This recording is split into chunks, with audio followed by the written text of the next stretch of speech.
The Boston Celtics just shocked the entire NBA. They didn't just tweak their roster, they tore it apart. Jrue Holiday, gone. Kristaps Porziņģis, shipped out. And now insiders say they're not done yet. Jaylen Brown, the Finals MVP, could be the next big name packing his bags. Why would Boston blow up a championship team? And who in their right mind would trade for a guy on a $300 million contract? Stick around, because what's happening behind the scenes is bigger than just the Celtics. It's the future of from champions to rebuild. What just happened? Not long ago, Boston was on top of the basketball world. They made the finals in 2022, falling just short against the Warriors. But instead of blowing it up, they doubled down. They added Jrue Holiday, a lockdown defender with a championship pedigree. They brought in Kristaps Porziņģis, a 7-footer who could stretch the floor and protect the rim. The plan worked, until it didn't. Injuries hit. Jason Tatum went down when they needed him most.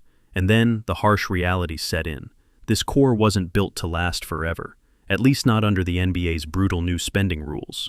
So instead of running it back, Boston's front office pulled the plug. Jrue is gone, KP is gone, and the message is clear. Nobody is safe except Tatum. The second apron, the rule that changed everything. So why would a team so close to another ring blow it all up? 2 words, second apron. It sounds boring, but the second apron is basically the NBA's new luxury tax death trap. Go over it once, you pay a big fee. Go over it for too many years in a row, the punishment gets insane. You lose draft flexibility. Your picks get frozen or drop to the end of the first round, and you can't even pull off normal trades. For a championship team like the Warriors used to be, maybe it's worth it. But for Boston, with an aging roster and no Tatum down the stretch, it wasn't. The new owner isn't cheap. He's just not reckless. Paying $500 million for a second-round exit? No way. So the plan, duck under the second apron, keep Tatum. What Boston got back, steal or mistake? It's one thing to break it down. It's another to actually get value back. So what did Boston get for all those all-star names? Start with Jrue Holiday. The man is an elite defender, but offensively, he just had his worst field goal percentage in nearly a decade. His three-point shot fell off too, and at 34 years old, with 3 more years at about $35 million per year, that's a boat anchor contract. So Boston sent him to Portland for young Anthony Simons and 2 second-round picks. Simons is electric. He'll drop 30 or 40 on any given night.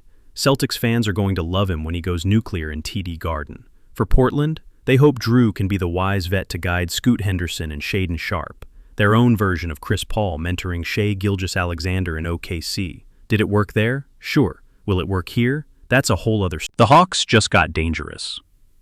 While the Celtics tore it down, the Hawks snuck in and grabbed a gem.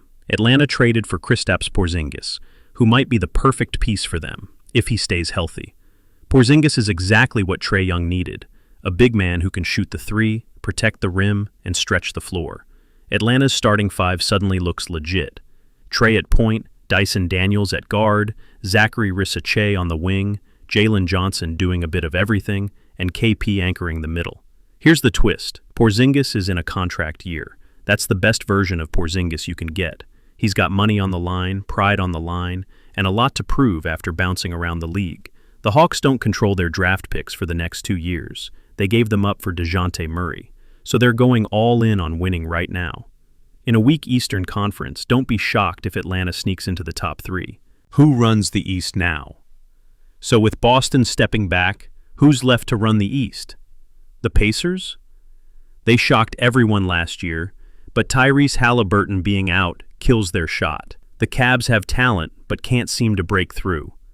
The Knicks? A threat, sure, but are they finals material yet? The Magic are fun and young but not ready. The Sixers, well, if Embiid is healthy, they're always in the mix. And now, the Hawks slide right into that conversation.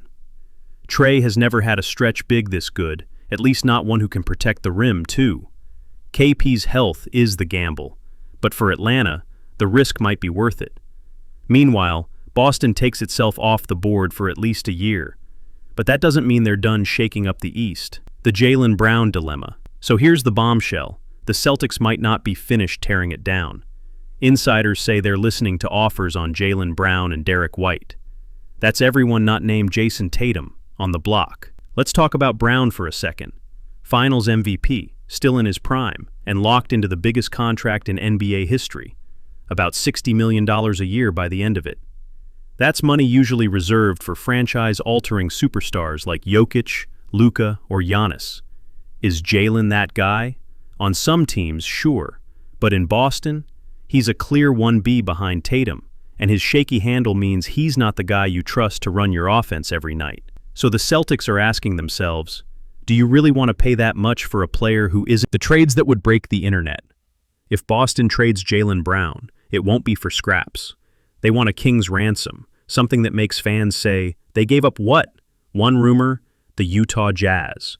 They send John Collins and Colin Sexton for salary, then throw in Walker Kessler, Isaiah Collier, and the number 5 pick. That's a massive haul of young talent, the kind of package that could fast-track a Celtics rebuild. Dumb for Utah? Probably. But desperate teams do desperate things. Another wild scenario. The Sacramento Kings. They get Brown.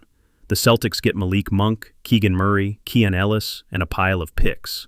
The Kings throw every valuable chip on the table, pair Brown with Sabonis, and maybe Zach LaVine, and hope they finally make a deep playoff run.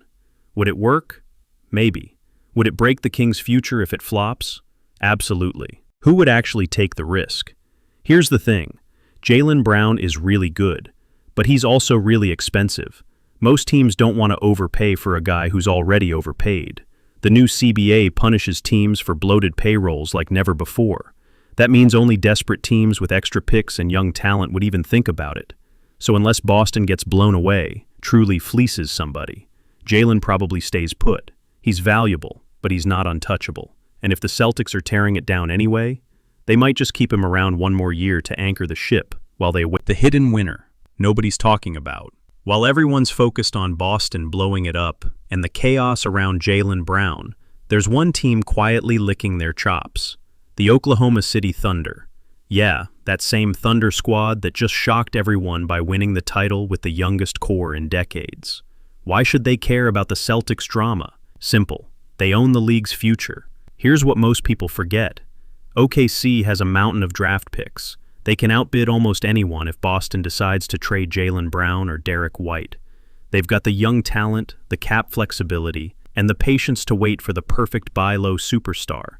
Imagine adding Jaylen Brown next to Shai Gilgeous-Alexander, two fearless scorers on the wing, with Chet Holmgren protecting the rim and Jalen Williams doing a bit of everything. The Thunder are already loaded, but if they smell blood in the water, they could swoop in and snag a prime star without gutting their core. Even if they don't, Boston's teardown means one less contender in the East. And in this new NBA, every domino matters. Fewer big dogs in the East means less competition in the finals, and that's exactly what a young powerhouse like OKC wants. So while Celtics fans brace for more fireworks, watch the Thunder. They've been patient for years. Now they're ready to pounce, and Boston's implosion might just open the door for the NBA's next true dynasty. Don't sleep on Derek White. In all this chaos, there's another name floating around, Derek White. He doesn't have Jaylen's star power, but he's the kind of player every contender wants. Solid on both ends, hits big shots, plays smart.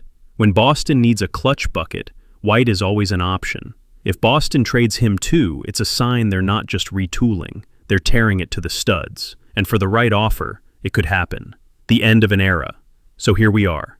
The Celtics just detonated a championship core. They're under the second apron, sitting on young assets, and listening to offers for everyone except Tatum.